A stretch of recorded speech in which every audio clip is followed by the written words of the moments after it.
Welcome to another edition of Splitting Hairs with Max and Nicky. As usual, I'm Max. And I'm Nicky. And together we're Max and Nicky. On today's episode, we'll be discussing roommates. Roommates. Roommates in general? And roommates specifically.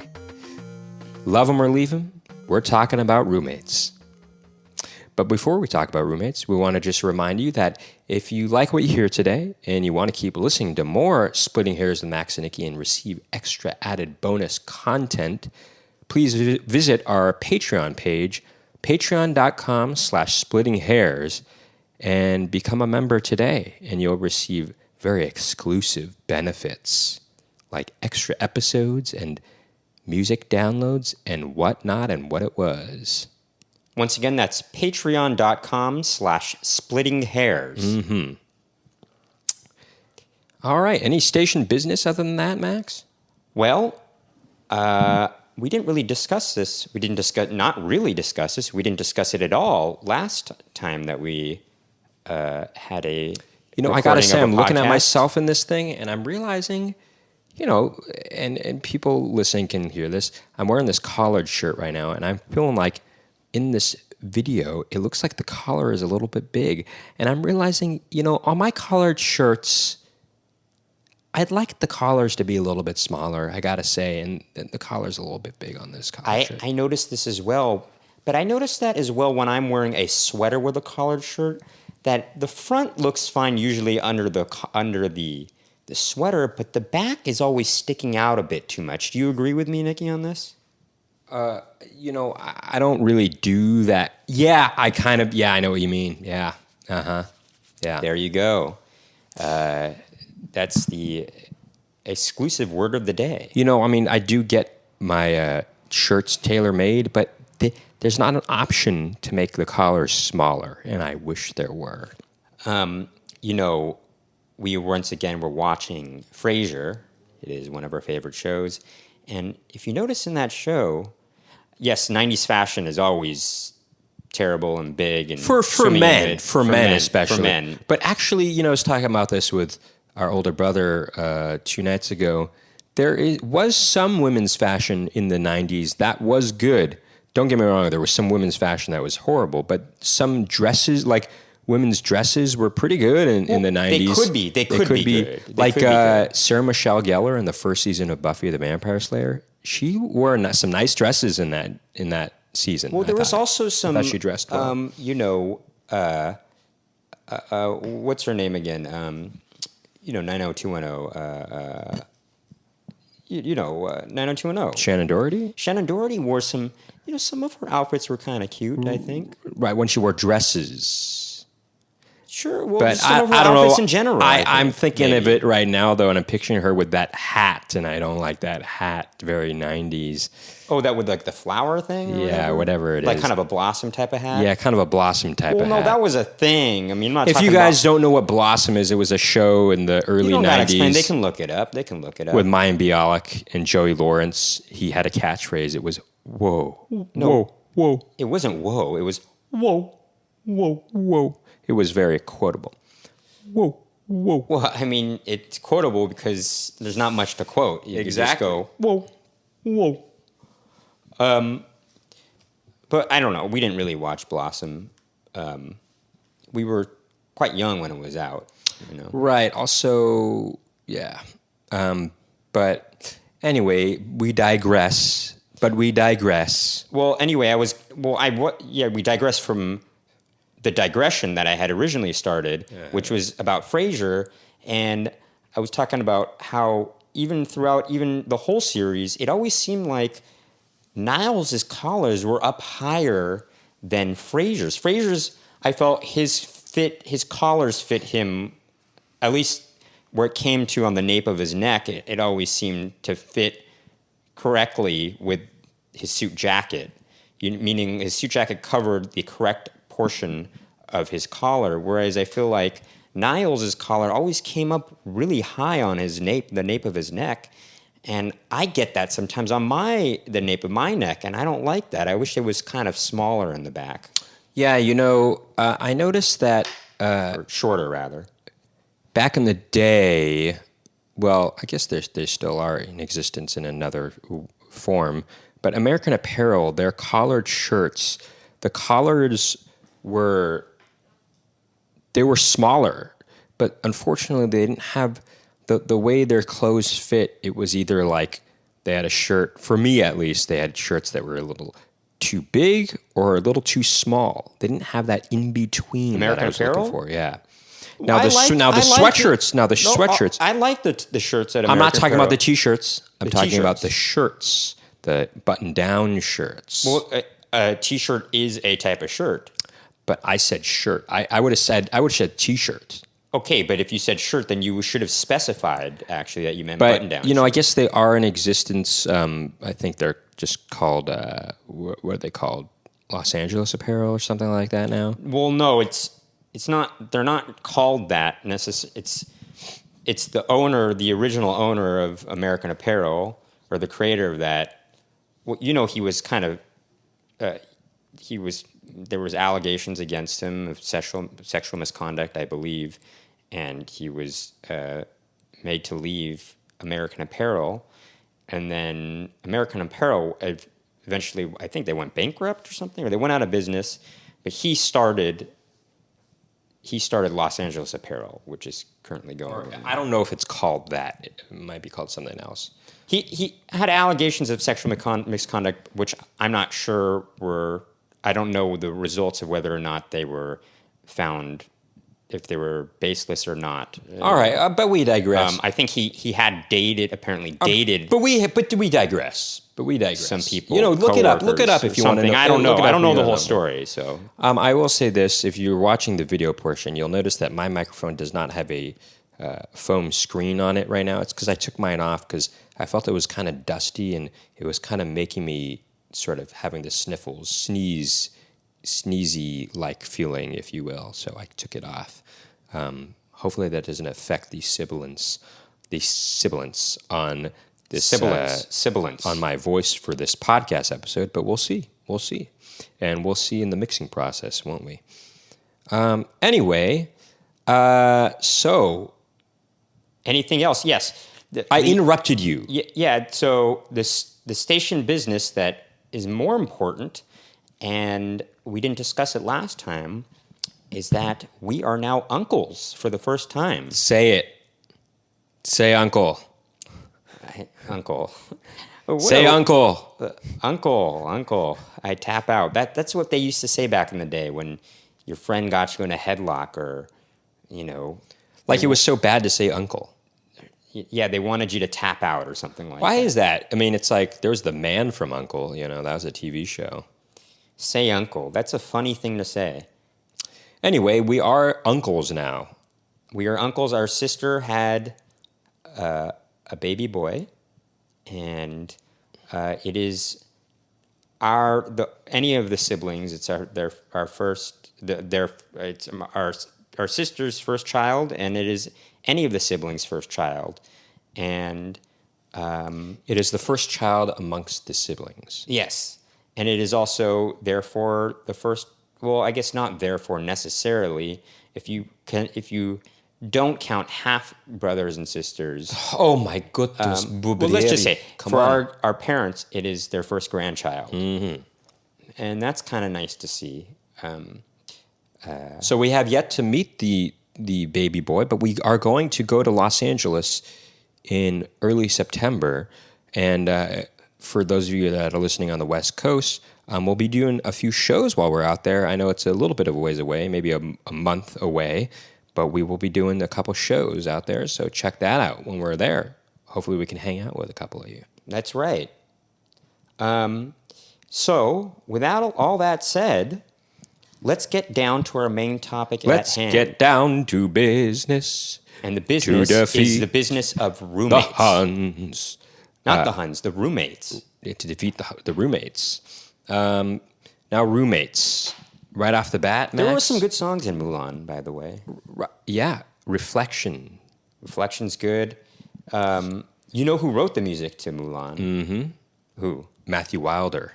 Yes, Matthew Wilder of 80s hit single break my stride. Wait, ain't nothing gonna break my stride? Yeah, break my stride. Yeah. Ugh, got a piece of hair in my mouth. Maybe you shouldn't have taken the. See, there you go. You took the screen off, and maybe there was hair on that microphone. I believe actually Matthew Wilder. I want to say he sings in it, but I might be wrong in it. I think he might sing in it, but maybe I'm wrong. I think. Hold on, real quick. I believe the woman who's the singing voice of Mulan. Am I correct in saying that is the voice of Ariel in Little Mermaid? Nikki? No, you're wrong about that. Are you sure? Yes. I think you're thinking of the singing voice of Pocahontas. Is That Ariel. is right. Pocahontas. Now, that has some good music, too, I gotta say. I think. Well, Oh, no. You're right. Leia Solange. She, right. she's Filipina, actually, if Filipina. anybody knew that. She did the singing voice. Oh, here we go. She did the singing voices of Jasmine in Aladdin and of Mulan in Mulan. Did she do Ariel? She did not. Oh, okay. Never mind. She also starred in the 2002 Broadway version of Flower Drum Song. Flower Drum Song was, I believe, the first. It was a Rodgers and Hart or Rodgers and Hammerstein musical that had a mostly Asian cast, I believe. Am I correct in this? Right, that's correct. And some might consider it to be dated in its depiction of Asians, but it still at the time that was quite a progressive idea to have a largely Asian cast, I believe. Here we go. So the voices, a couple of the voices in Mulan are B.D. Wong. B.D. Wong's singing voice was done by Donny Osmond. And That's right. One of the other voices... B.D. Wong plays the love interest, I guess. Sure. Or whatever. And then one of the other voices is Getty Watanabe. Who's that again? Or Gary. He's the Asian guy, Asian American. Well, he's the Asian foreign exchange student in 16 Candles. Oh, that's right. And his singing voice was done by Matthew Wilder. There you go. There you go. He's Japanese American, but I guess in the movie 16 Candles, he might have been just a Japanese exchange student. Anyway, let's really get back down. I really got a piece of hair in my mouth. It's really all right. annoying. That's okay. Whatever. Hold on. I just want to make sure we didn't give some wrong. Yes. So actually, here's the real truth of the matter: is the songs in Mulan were written by not just Matthew Wilder, but co-written by, I think, Jerry Goldsmith. No, I think he wrote the score, Nikki. He did, but maybe you're right. I don't know. Well, why don't we just find out? This is very simple. A very simple search on the internet. Anyway, we don't need to look this up, okay? I'm looking at it right now. Pat Morita is also in Mulan. And George Takei. And Miguel Ferrer. Oh, how about that? You guys knew who Miguel Ferrer is? Right. And of course, the Eddie score was composed by and conducted by Jerry Goldsmith. Yeah. And the songs were written by Matthew Wilder and David Zippel. David Zippel. I do not know who that is. Neither do I. Should I know who that is? Is that Well, I guess he wrote the lyrics to and the book to City of Angels, the musical, the Broadway musical. Oh, well, there you go. He also did the musical The Goodbye Girl, based on the 1977 film The Goodbye Girl. Oh, and he also did the lyrics to The Woman in White, which is a musical by Andrew Lloyd Webber, and there's some really good songs in that musical, actually. I've always wanted to see it live, but I've never had a chance to do that because there weren't any productions while we've been living in New York. Is that even... I don't think that's really staged very often, is it? No, but it was nominated for best musical and or something of that sort, or best original score. I don't know. Anyway, he did a lot. All right, come on. Enough looking up about did a lot. Mulan. He did a Let's get lot. on. Let's get on the subject at hand. All right. I don't know. That maybe we should do an episode on Wikipedia, or maybe just a short segment where you go down one thing, you get down to a rabbit hole. Everybody's been there. You just start looking a bunch of stuff up, and you just start learning. Learning is power. Knowledge is power. Well, some knowledge is power. Some, I would argue, is actually not. It doesn't really have much consequences in real life. Or knowledge can be a crutch. Sometimes ignorance is bliss, isn't it? Yes, actually, Nicky. Yes, I would agree with that statement. I feel like sometimes my knowledge of things serves to my detriment at times. Hence the phrase "ignorance is bliss." I mean, No, but I'm talking about in my own personal experience. well, okay. Well, that's a whole nother area for another time, I suppose. I'll make a man out of you. All right. So enough about Mulan. All right, Let's roommates. get on the subject at hand. Roommates. Right off the bat, Max, would you prefer to have a roommate or prefer not to have a roommate? You know, I think there was a time when I was younger that I would have preferred to have a roommate. That is, not an actual roommate, like a housemate or an apartment mate. But at this point in my life, I definitely, I mean, I am roommates with Nicky.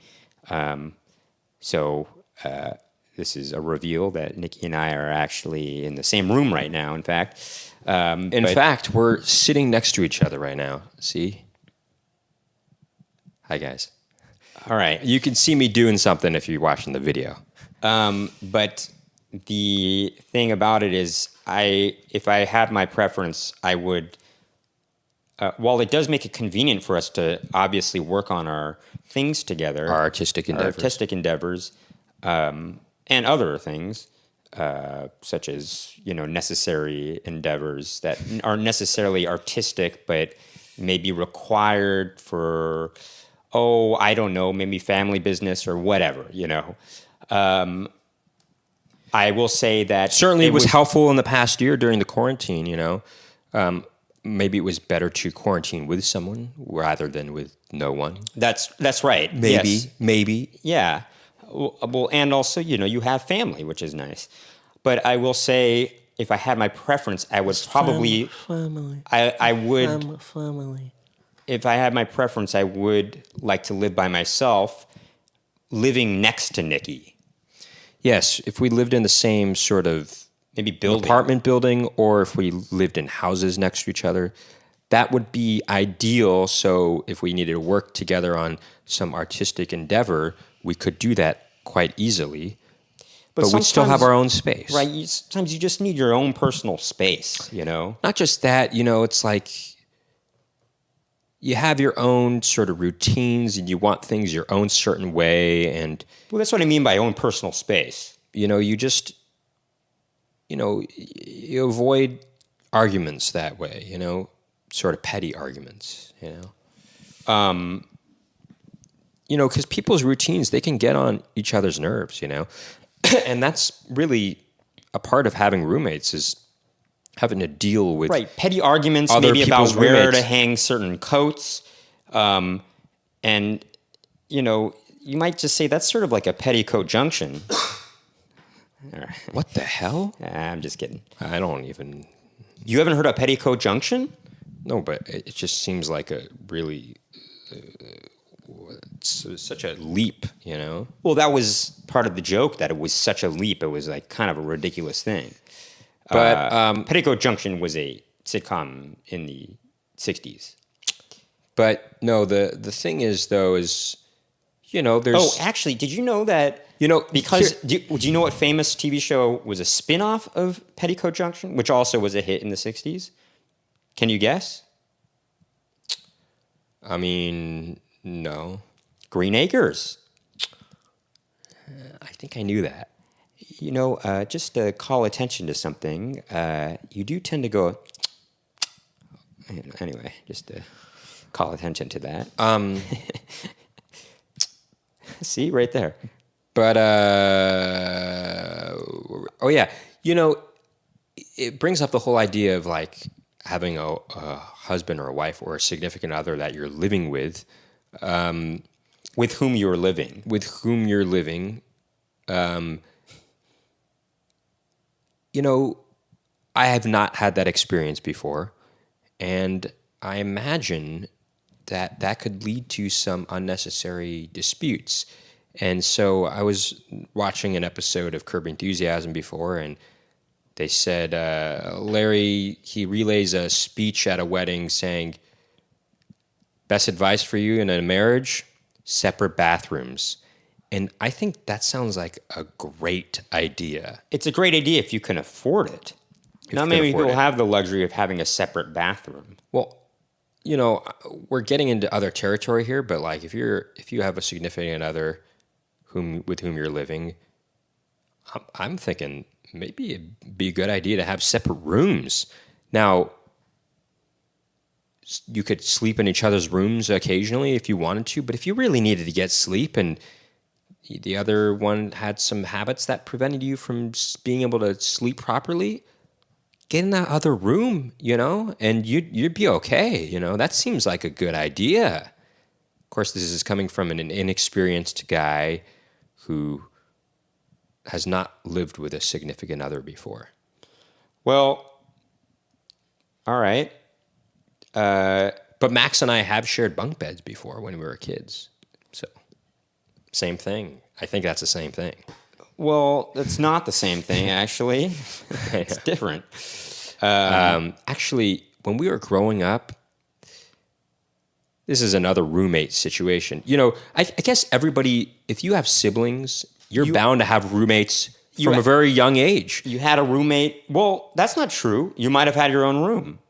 No, I said you're bound to. That's not true. You're not necessarily bound to. Well, anyway, there are 4 siblings in our family. Our sister had her own room. Max and I, let me tell you what. It was me, Max, and our older brother, Brent. We all shared one room. It was a small room, too. Well, it wasn't super small. It was pretty small. It wasn't that small. What are you talking about? It was like a fairly normal-sized room, but for 3 boys, I guess it was, it wasn't like, it wasn't terrible or nothing. I don't know. I could imagine, our older brother. I mean, look, our older brother probably, he's around 8 years older than us. And when he was in Or high 8 school, grades, he at had to least. stay in this room with these, I guess when he was in high school, we were in elementary school still. And so He probably wanted to have some privacy and stuff. sure, I mean, yeah. But That makes it sound like for certain specific reasons that you can imagine, but not for that. I'm just, just to, he has to be with these kids. He's trying to get his homework done. yeah, these kids are making noise, these obnoxious twins, But we were cute. We were cute little twins, though. Oh. Shut up. I'm just kidding. Oh. No, stop doing that. Don't do that. Well, no. I'm saying, like it's cute. I'm thinking of you as a kid. When you were a kid and you were a cute kid. Oh, shut up. Look at this kid. He's a cute kid. I am not. Anyway. I mean, no, you were a cute kid. I mean, come on. You look at these pictures and you're thinking, that's a cute kid. Well, you were a cute kid too, Nicky. Sure. Okay. Well, anyway. But anyway, as kids, we were probably, we could be kids are hyperactive often. Kids are hard to deal with. First-hand experience. First-hand experience. I used to be a substitute teacher, so was Max. And so was our older brother, actually. And so was our older sister. Okay, but this is... And our mom is. I mean... Well, anyway, the point is, I can imagine our older brother wanting some private space. But with that said, once he left for college, I took his Max, bed... leapt off the top bunk of the bunk bed onto our older brother's bed, which was now vacant. Which and was also it was twin-size on the bed. other side of the room. It was a twin-size bed. It was a twin-size bed on the other side of the room, which was, I guess, it wasn't a huge room. So there was probably it was less just right than across the way. 5 feet, less than 6 feet, separating our two beds. Sure. And so I would be on that bed while Nicky was on the bottom bunk of a bunk bed unit. And the top bunk was not being utilized. Except for when our older brother came back to town, then For vacations and things as that. Well, from college, yeah, for summer and winter vacation. But even post-college, when he had started doing stand-up, Yes. he would come back home to do in shows any and event, things like that. Sure, but at a certain point, our sister then went to college, and then so that room was vacant. And anyway, you get the point.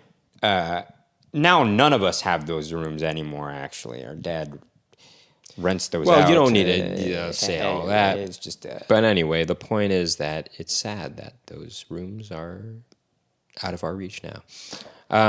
yeah, it's a sad state of affairs. But, so you have roommates growing up. Not even if you grew up in any sort of family, you live with people, and that's like having a roommate essentially, right? Max and I don't share a room, but we share an apartment, and so we're roommates, So Okay, but let's check this out. If you really want to talk about real, true roommates being in the same room with somebody, my first year of college, I did that. And so now let's get into it, Nicky. Let's get into it. Well, hold on. Even living with each other when we were growing up, which is having a roommate, you would get in petty arguments, and we get in fist fights. We get in real fist fights over who got control of the remote control, or who got the best seat on the couch. Hold on, but that had nothing to do with being in the same room. That's just growing up with somebody. Well, and you're roommates. You live in the same house. Well, okay, but then you're saying your parents are your roommates. But or like really though, people would occupy the bathroom. You deal with the same kind of problems you deal with now, like somebody occupying the bathroom or somebody taking the shower when you want to take a shower. Things such as this and that and the other, But right. Okay, we jump forward to college and first year, freshman year. But the difference between that and like having a roommate, that's not a family member is that you have a certain established routines that you grow up with, and you have habits that you grow up with that are particular to your family, and those habits are going to be different, maybe even strange to other people, and so you have to reconcile that with somebody that is not part of your family. That I feel is more of a true roommate kind of situation, Right. Well, that's a real roommate. And I had that my freshman year of college. Well, no, even just a housemate. I'm just saying the difference between how you guys are at home. Our freshman year of college, we each had a real roommate, meaning we shared a room with somebody that was not part of your family, whom we did not meet before, who we didn't know, I didn't know this person before I moved in with them. And what was your experience like with that person? Well, it was quite interesting, to say the least. When you say interesting, of course, you mean that it's a filler descriptive word for, not being able to come up with a more specific word. That's why I said to say the least, because it really, truly, it means the least. Because when you say interesting, what are you saying, Exactly. Yes, I know, and we often do say interesting a lot, but what can I say? Anyway, my roommate was, and not to diminish anyone's religious preferences or political beliefs, it just didn't really mesh with mine.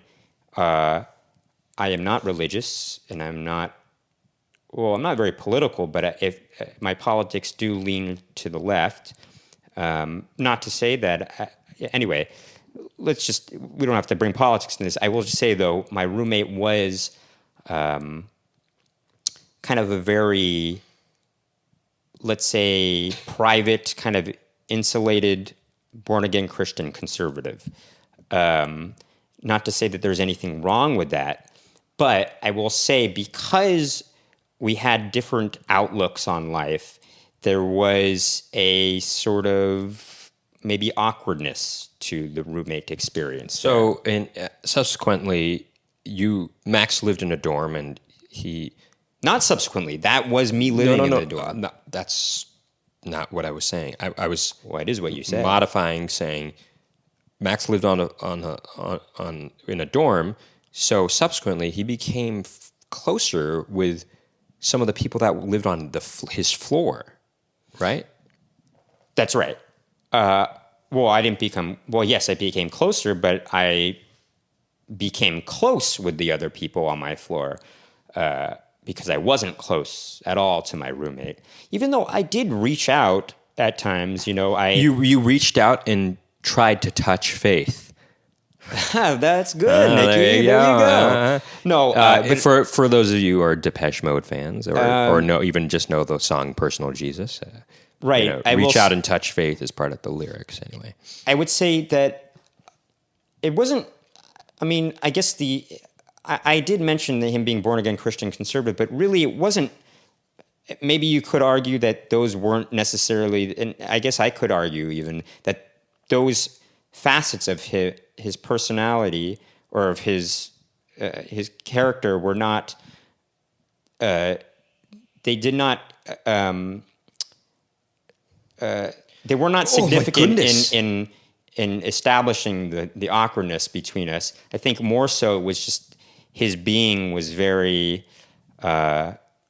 He was more of a timid kind of insular. He kind of didn't. He didn't really engage with anyone else outside of on the floor at all, and so I think he just kept it more to himself. And I think that, and I don't think really he was a very bookish person and very private, and I think that.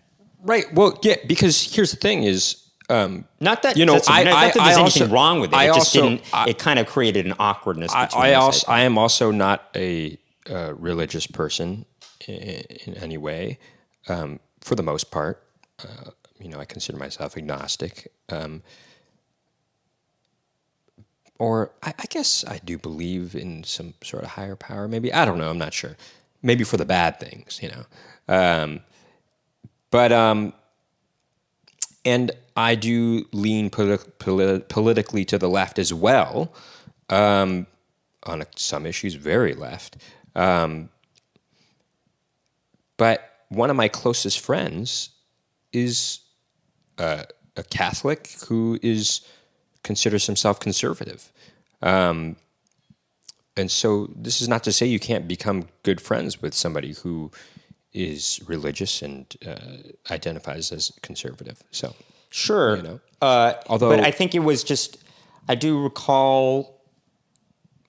I had the door open one day, and I was talking with a lot of the other people on the floor. We were all talking together, and the conversation was maybe something that he wasn't necessarily comfortable with, and he could hear us talking. And I was kind of leaning on the door to keep it open because I didn't want to lock myself out. And then he kind of said, "Can you please close the door?" And I can understand why he was feeling uncomfortable with the conversation, and I did close the door.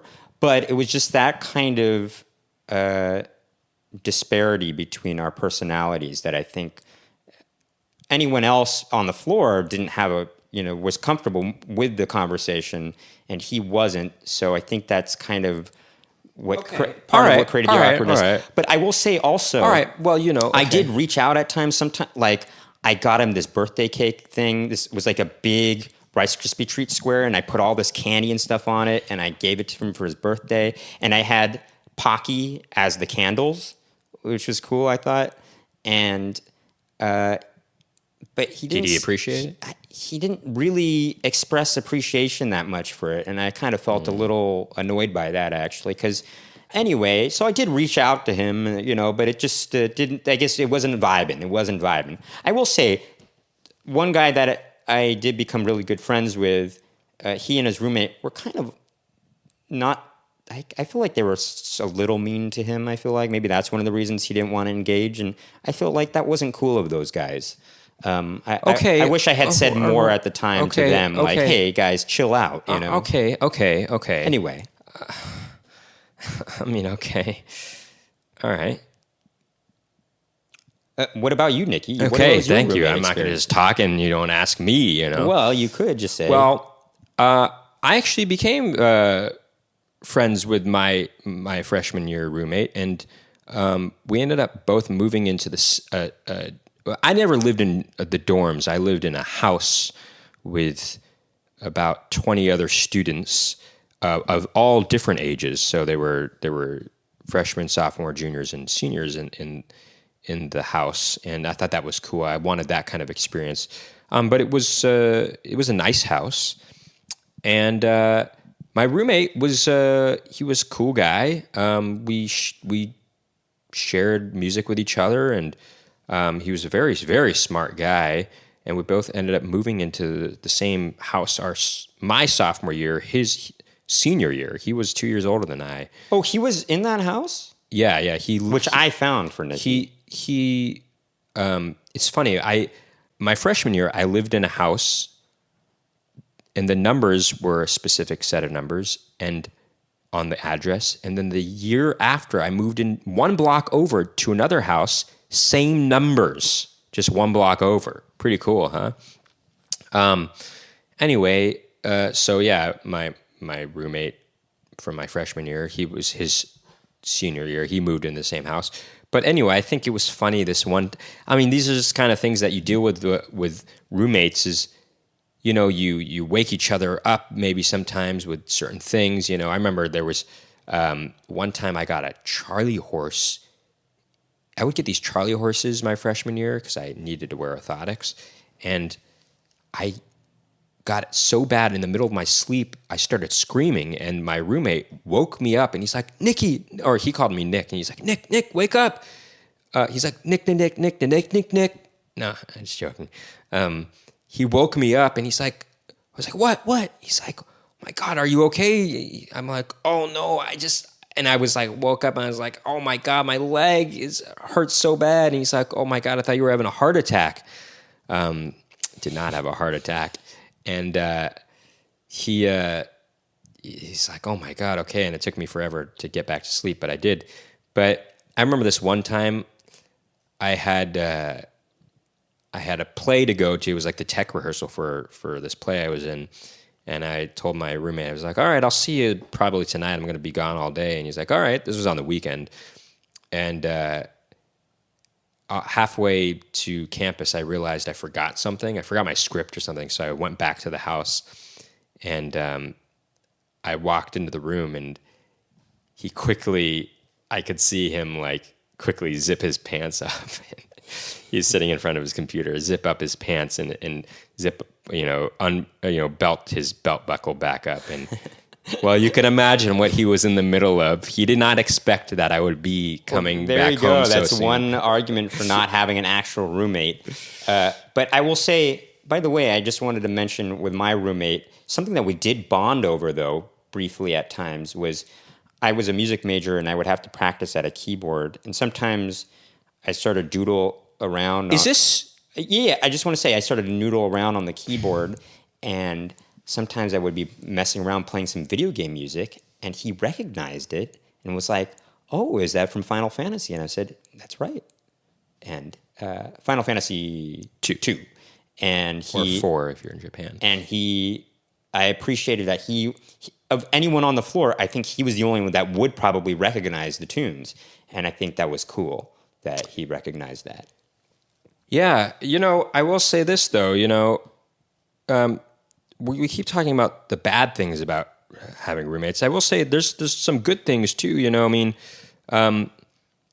When I was a senior in college, I didn't have besides that freshman year, I never actually shared a room with anybody ever again, or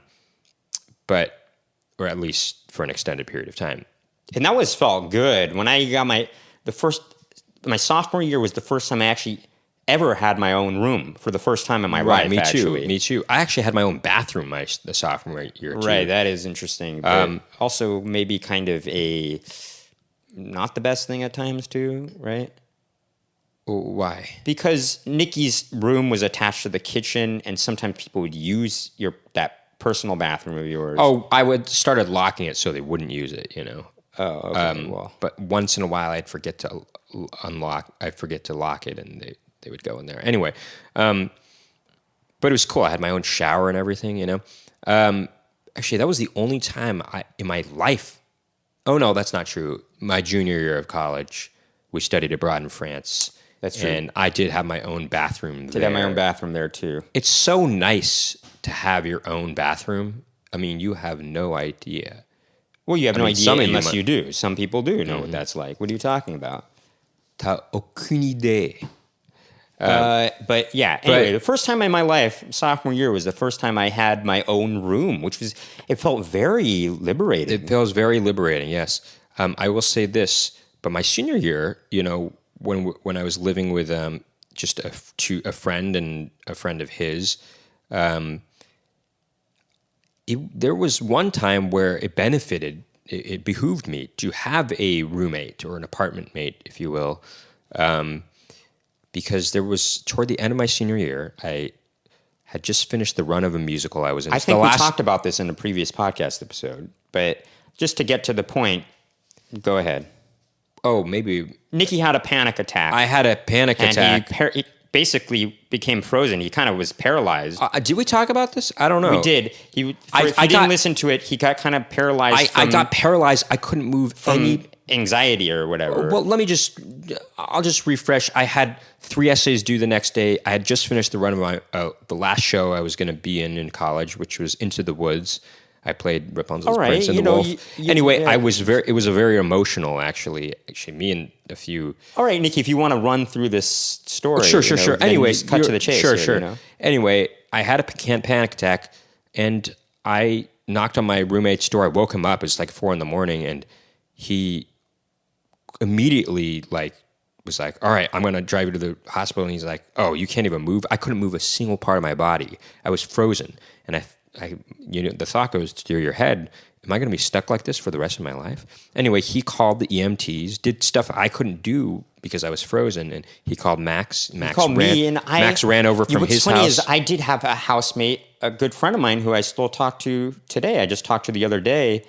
He had a car, and funny enough that could have benefited me, having a roommate and him driving me, but I didn't want to wake him up. I just felt so awkward about it. I decided to just run to Nicky's house. I don't know why. He lived quite far from me. Actually. I straight up just ran, and when I got there, I saw the EMTs were there, and Nicky was all right. They just helped me breathe through it, and eventually I was able to started being able to move parts of my body again. In retrospect, that friend is a very good friend, and he wouldn't have minded if I woke him up, especially for an emergency like that.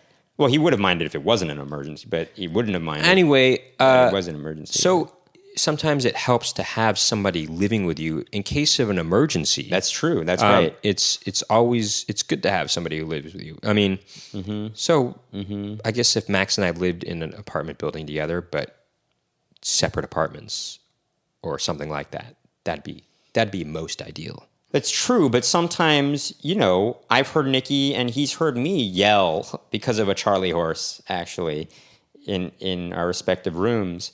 And, just to make sure we check on each other to make sure everything's okay, and it is just a Charlie horse, but if it wasn't, at least we have each other there to check on, Sure. Anyway, let's cut to Post-college. Living in the city, living in a Silhouette city. Living in San Francisco after college. And I didn't really talk about this, but, studying abroad we each lived with a homestay, and that's like another set of roommates, where in a foreign land. I guess maybe we should touch base on that a little bit. I mean, Sure. I lived with a homestay family. It was this French family. They were really cool, but you're not completely. I mean, they made me feel as comfortable as I could be, but there's always some sort of divide. I'm staying in their house. Anyway, you're anyway. I'm sorry. I don't know. I don't know what to say about this really, but Well, anyway, just to move it along, did you want to? All right. Yeah, I studied abroad twice. I actually studied abroad once in France, and then I also went back to France after college, and I lived with a homestay mother the first time, and the second time I lived with a homestay family, and I don't think the mom liked me, so that was always awkward. But well, I will say anyway, this: my homestay family, they were well-to-do, and they took me places like the Alps to go skiing, the French Alps to go skiing, and all right, they took me French Riviera. Very cool. Anyway, so again, it behooved me to have some cool French roommates, or rather, family. Okay, but that isn't really. All right. Anyway, that's kind of off topic a little bit. Sure. Anyway, let's talk about moving to San Francisco after college and living with roommates there. Now, this is the real, true roommate experience, kind of post-college. This is like living in the city. Because your first stranger who's a roommate. I don't know. Sometimes people live with their friends or something, and that could also be problematic. But I know that a friend of mine. Oh, we'll get to that. We'll get to that. Let me just say, in college, a friend of mine who I became good friends with, he freshman year decided to live with his best friend, and then subsequently in sophomore year, he also lived with him. And they don't speak to each other anymore because I think that their experience living with each other was not good. And so they actually stopped being friends. Well, okay, so San Francisco is a very expensive city. So when you're trying to look for a place to live, you try to find the best place and hope that there'll be some roommates in there that, I mean, you're basically renting a room in an apartment with strangers. And so it could be, yeah. And so that's what happened for me. I found a room that was very cheap, and it was in Alamo Square Park, which is, for those of you who don't know, the Full House area. And the Full House is in that area. And I lived with, when I first moved in there, I lived with this girl who was, I guess she was still a college student, this other guy who worked at Pete's coffee store, and this guy from Nigeria. And the guy from Nigeria, I mean, he was pretty nice, but he was very strict, and he would do these things that were just kind of, I mean, he would clean the bathroom every time before he used it. He would clean it with bleach, straight up bleach, the whole bathroom. And so you would go into the bathroom after him, and it would just, you'd feel just these toxic fumes, filling your lungs, your orifices, and it just, you didn't I didn't, it was not very pleasant, but at least the bathroom was clean. But it was also first time where, the girl, the college student, she would often play her music really loudly, and it was the first time I had to really approach somebody I didn't know at all and try to tell them to turn down, do something, that I wanted them to do that they didn't want to do. And, that was a problem. But she eventually moved out, and then somebody else. Was that a problem? How did that I don't know. Work itself out? It just did. I don't know. She ended up moving out, and there's somebody else took her place. But then after that person moved out, the most nightmarish roommate I ever had moved into that place. And we as roommates, we didn't have the authorization, we didn't have the authority to choose our own roommate. The landlord chose the roommate, which was so bizarre, weird circumstance, but that's how it was. That's not necessarily a weird. That's not. So in that sense, it was almost like a boarding house. Anyway, so the guy that moved in was the worst roommate I think I've ever had. Truly a nightmare. It was this slovenly guy, out of shape, the worst smelling guy I've ever encountered in my life. He smelled so bad, and any room he went into, he left the stench of his odor in that room. It stayed there, permeated the house. It stayed there for hours on end. And he was the worst guy. I can't believe I had a chance, I think, at one point to say if I liked him or not before I moved in. I regret not. But I don't have this story to tell. You did have a chance to be. No, I could have maybe said something. Anyway, the point is, he was really, really a horrible roommate. One thing that he did that was really bad was he would, at 7 a.m. on Sundays, he would open the window and he would yell out the window, 49ers, 49ers, because they were about to play that day. And he would do that on a lot of Sundays, and a lot of people in the house, because it was a multi-level house that other people were living on the other floors, they would all yell back, shut up, shut up. So, just imagine this guy. He's very slovenly, out of shape, smells so bad, in his late 40s. He's middle-aged, and the rest of us are in our 20s. Not that usually shouldn't be that bad of a thing, but it was just a weird thing in this circumstance. Wait, shouldn't be a bad thing at all. It shouldn't be, yeah. But it was a weird thing in this circumstance. Anyway, he was just, it seemed like he was some kind of ex-hippie or something like that. So he did that annoying... It seems like he was an ex-hippie, like... that's a... Well, he talked like that. He's like... He would call me Nicholas all the time. He's like, Nicholas, dude, how you doing, Nicholas? Well, anyway, you were describing to me before, as I've heard this story many times, that you smelled crack or something like that, right? Oh, yes, exactly. Yeah, he would... Or what you think was crack? Yeah, he was apparently a recovering drug addict, but he definitely did drugs in the house. I mean, he did crack or I think crystal meth. Sometimes I could smell it in the air, and I looked it up on the internet what that smell was, and it seemed to correlate to what was either crack or crystal meth. I can't remember exactly. Might have been both at different times. But I remember this one time, truly crazy. He had come in late at night. I was still up watching a movie, and he had come in late at night. He was drunk. I think he was high on something because he was very hazy, and he went into his room. So he wasn't just drunk. He was drunk and high on something. Yeah, exactly. And he went into his room, and about 20 minutes later, I hear a ring at the bell, and he opens the door, and about 4 people walk in, and they're prostitutes. He had picked them up 20 minutes earlier and told them to come to this address. And he went into his room, brought these 4 prostitutes in the room, and he's like, hey, why don't one of you suck my dick or something? Suck my dick. Because he's so out of it. Seems like he's about to faint or something. And they're like, you gonna pay me? He's like, yeah, I'll pay you. Just come on, suck my dick. And so you can hear his pants unzipping and the belt, loosening up, unbuckling.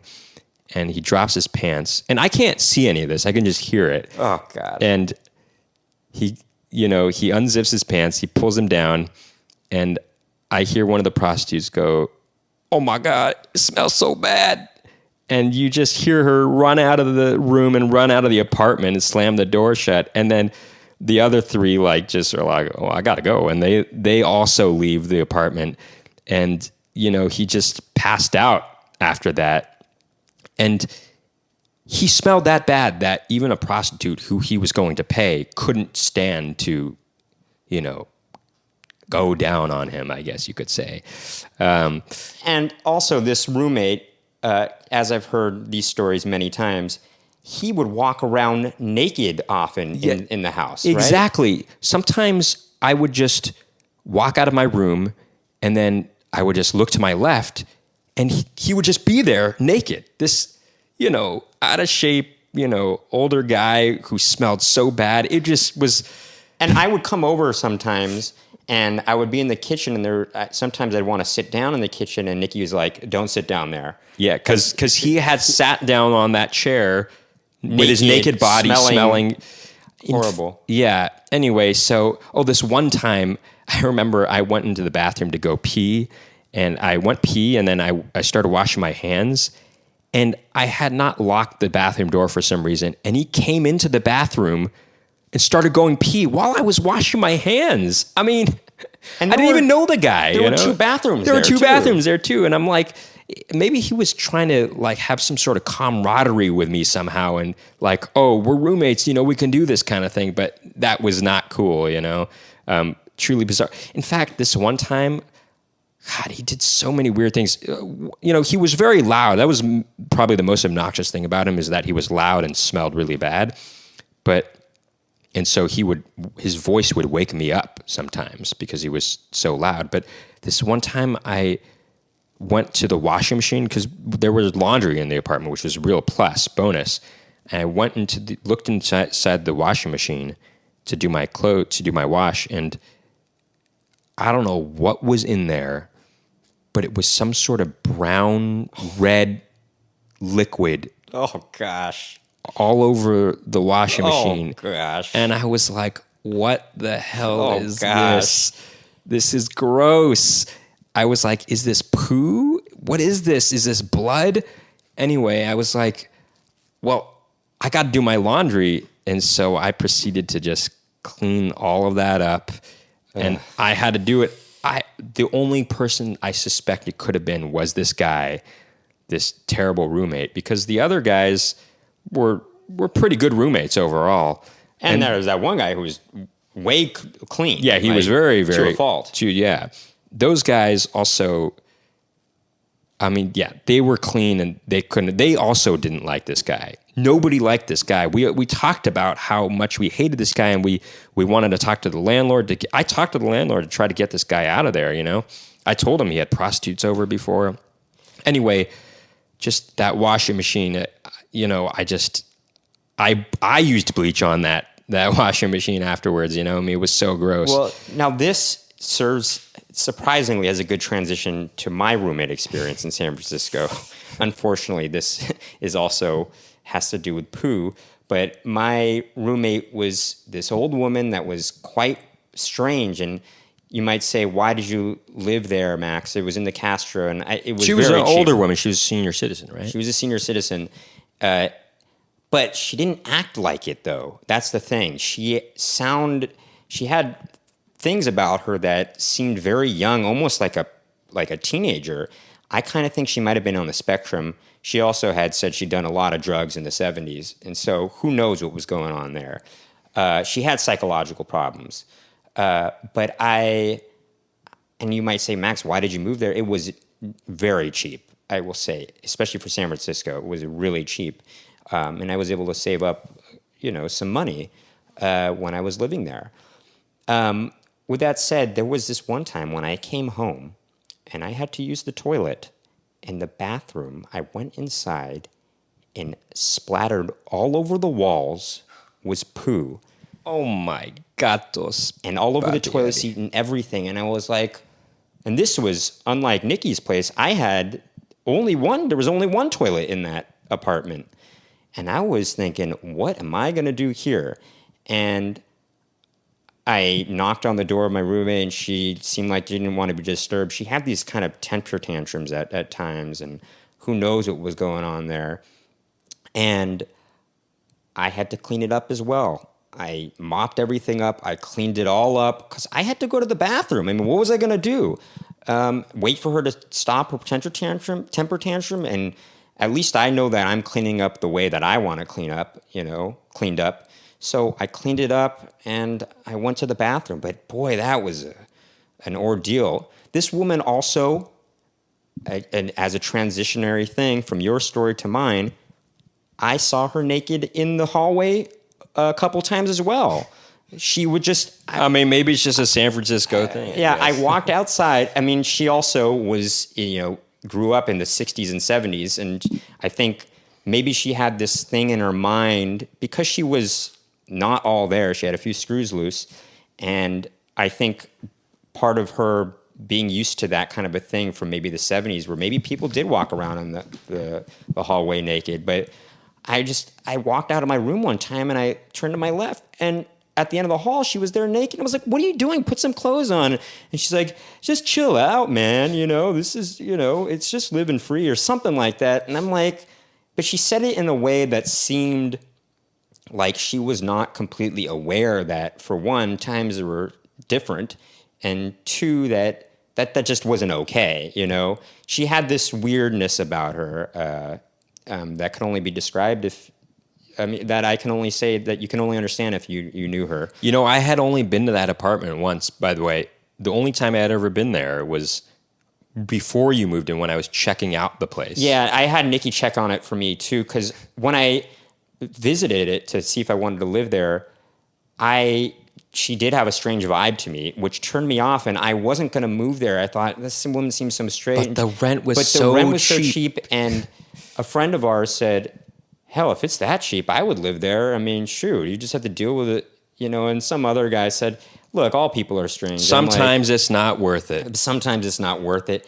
And I will say I also kind of thought, oh, well, maybe I can, if it becomes too strange, I'll eat the rent that I'll pay that month, and I'll just find another place. Like, it was that cheap, I didn't mind paying a month's rent there without living there and finding another place. But for some reason, I got used to her kind of craziness that I was able to handle her, and I just got used to it. But then towards my last year there, it got really insane. And what perturbed it more was that our other roommate, who was around my age, who was also almost never there, our rent was so cheap, but he was never on time, always late. And this made her, she was the master tenant, and this made her extra insane. And understandably, I can understand her frustration with this guy, not ever knowing whether or not he was going to pay the rent.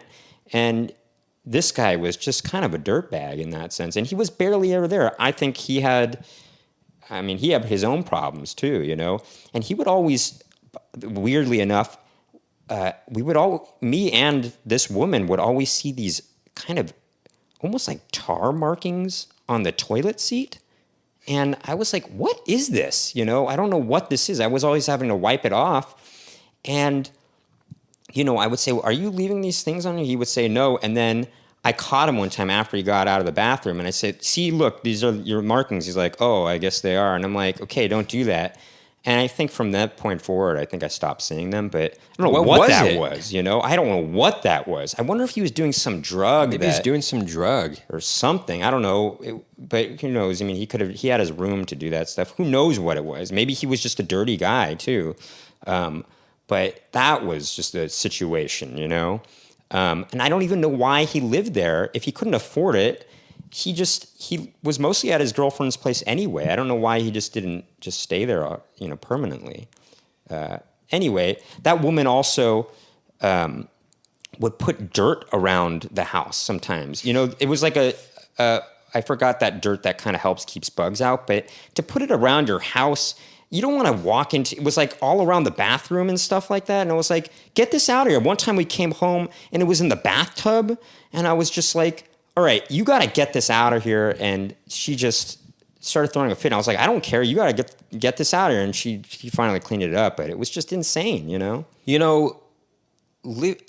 It's these miserable experiences. They are good stories to tell, but they affect your own personal psyche, in a kind of a negative way. And you could say, oh, well, it builds character, but I don't know. I mean, but is it worth it in the end? Is it worth it in the end? Yes, you have a funny story to tell, and it is part of the experience of living with roommates. But there's a stress that probably affects your well-being in a long-term situation. Yeah, and well, it definitely makes you appreciate not having when you are out of that situation a lot more. Sure.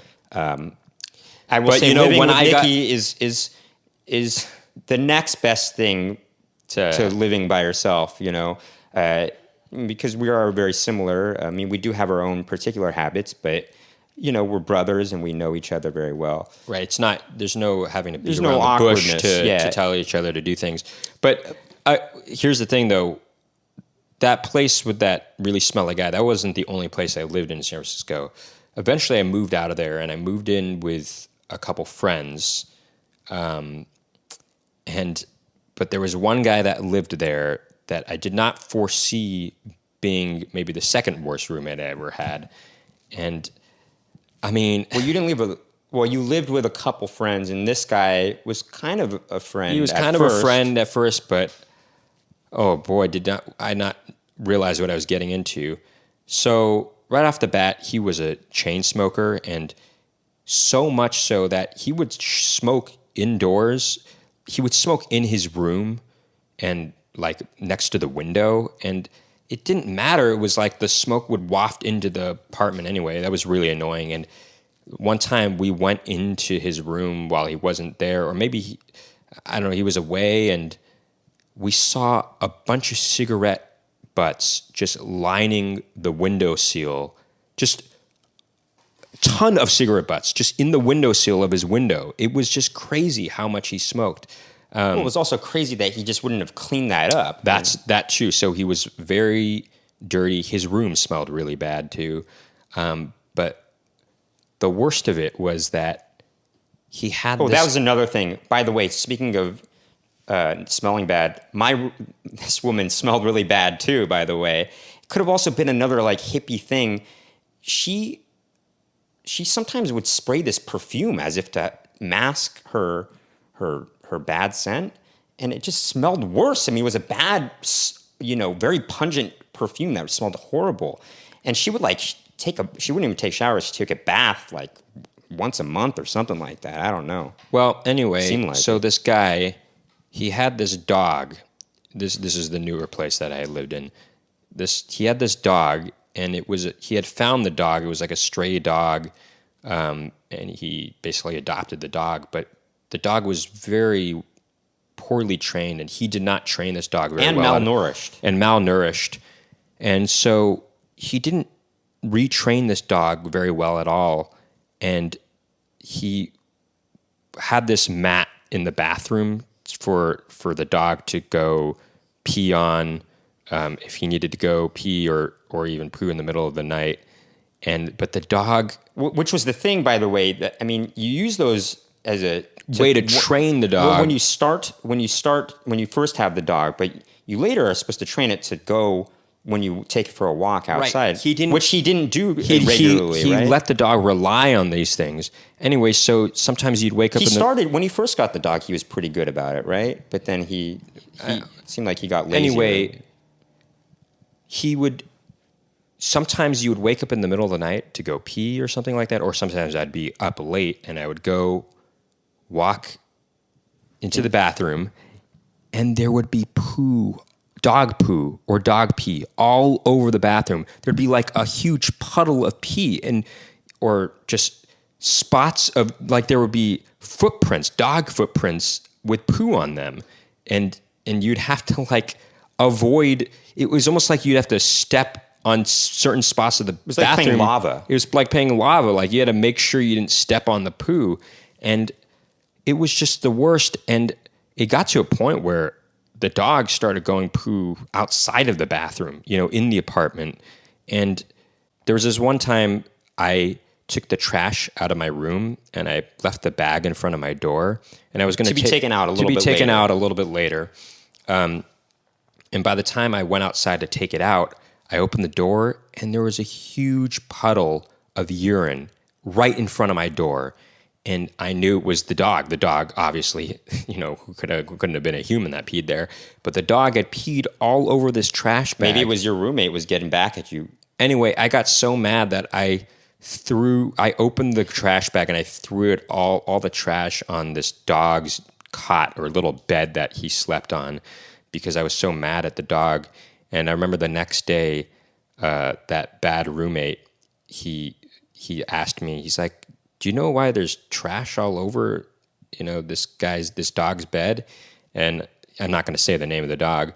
And I said, "I don't know. I think he got to my trash, that I left in front of my door. I don't know. He probably just carried it over to his bed."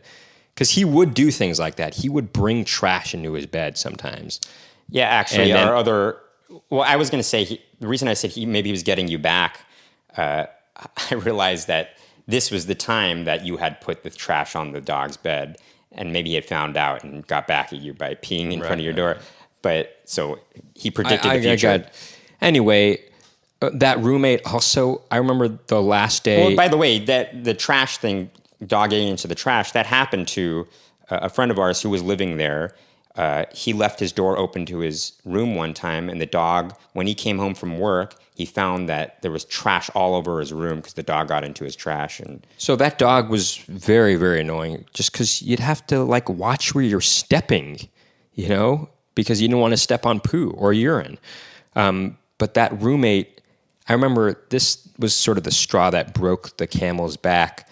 The last day I lived in San Francisco, it was the night before we were going to move to New York. We were going to road trip across the country, and I had to do my laundry. And so that night I started doing my laundry, and this bad roommate was like, how long are you going to be with the laundry? I was like, I don't know, a couple hours. And he's like, well, I got work tomorrow and I need to wash some shirts. And I was like, well, I'm moving to a different state tomorrow. Can you wait? And he made a big stink about it. And I was like, you know what? I don't want to deal with this anymore. Okay, you can do your laundry. I'm going to be up all night anyway. I even had to go at one point. So, but I just thought, what an uncompromising roommate to like not realize, oh, my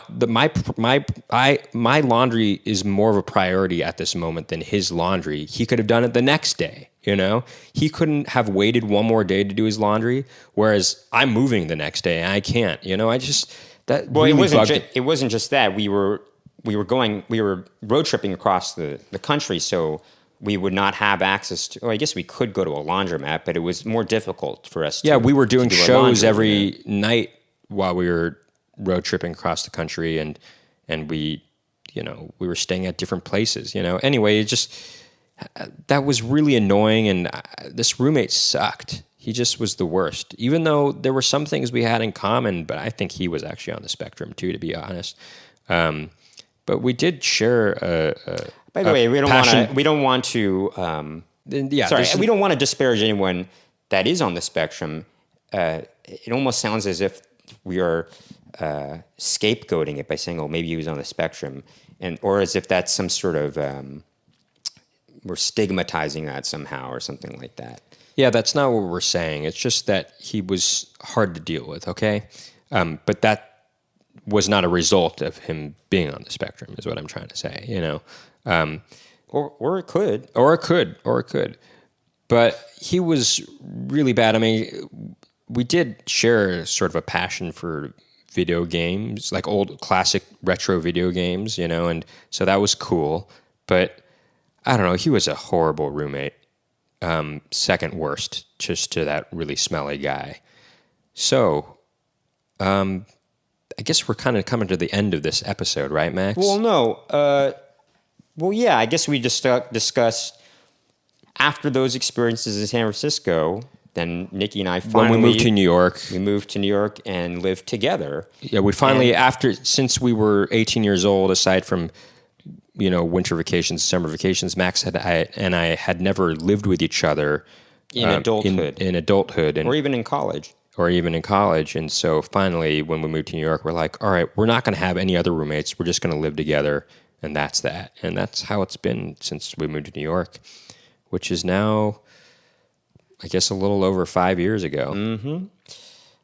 And boy, I mean, the past year, as many of you experienced, we certainly lived together, meaning we were quarantined together. Mm-hmm. And that was, you know. But, you know, I guess the next step would be to live on our own. And then, you know, I'm not saying I'm ever going to get married, but I would like to find somebody to spend the rest of my life with, you know, and...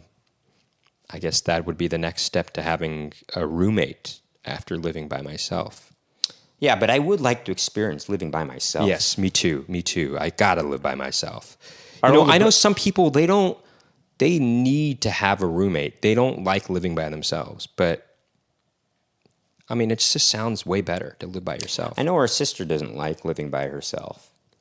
Right, because she kind of gets scared sometimes, you know. I can understand that.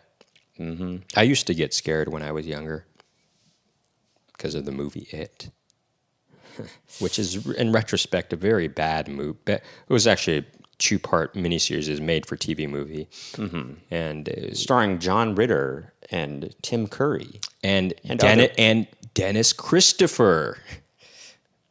Dennis Christopher's in that? Yeah. As who? He plays one of the guys. Oh, and Harry the Hat is also Harry Anderson is in that too, and a few other people, of note. Yeah, there's a lot of famous people in it, actually. Anyway, Tim Curry, though, I will say he is good as Pennywise. He's scary. Oh, that freaked me out when I was a kid. I couldn't take showers without somebody standing next to the bathroom door making sure I was okay. Oh, yeah, Jonathan Brandis was in it, and Seth Green. Seth Green, yeah. Anyway, that's enough about it. But there was one other person, though. I'm just trying to remember who it was that's in that movie. Well, I forgot who's the guy that Jonathan Brandis grows up to be. I forget. All right. Well, it's not enough. important. It's not important. Anyway. Oh, yes, Richard Thomas is in it. He was in The Waltons. Oh, Richard Thomas. Yes, he's also in The Americans, if you ever watched that show. Right, he's in The Americans. Yes. Because I remember thinking, I know this guy when I was watching The Americans. I was like, oh, yeah, that's right. Anyway, anything else on roommates, Nicky, that you want to share? I don't know. with the Ultimately, anyway, roommates. But we didn't really get to talk about it. But I'm sure everybody has their own experiences with roommates. But there can be experiences with roommates where you really bond with them, and there are good things. I lived with these two friends, which was cool. We could really have the late night discussions about certain things, about music, and Well, that's how I felt about the floor mates I had in college. Apart from my own roommate, we became quite close. At least some of us did. right. And, But it's not. We did bond over that. But it's not the good things that you have. It's not the good things with roommates that are worthwhile stories. It's the bad roommates that make the most interesting stories happen, right? Sure, the most interesting stuff. Or noteworthy stories to tell, right? Well, when you're traveling, well, that's not true. There are some cool things that happen to me while traveling. Sure. There's also some bad things that happen to me while I travel. that made for good stories. There's some bad stuff that made for good stories too, or that make for good stories. And that's another episode to talk about, right? Traveling, isn't that on the list? It is on the list, yeah. And we've had some traveling experiences, especially Well, I'll tell you, Morocco was one of the most, let's say, adventurous experiences we had. one of the most interesting experiences. Anyway, stay tuned. I mean, we're going to have an episode on twins coming up, and that's going to be very interesting. We're going to try and get another set of twins to really go hash it out. delve into this subject. Anyway, thank you for tuning in to this edition of Splitting Hairs with Max and Nicky. See you next time.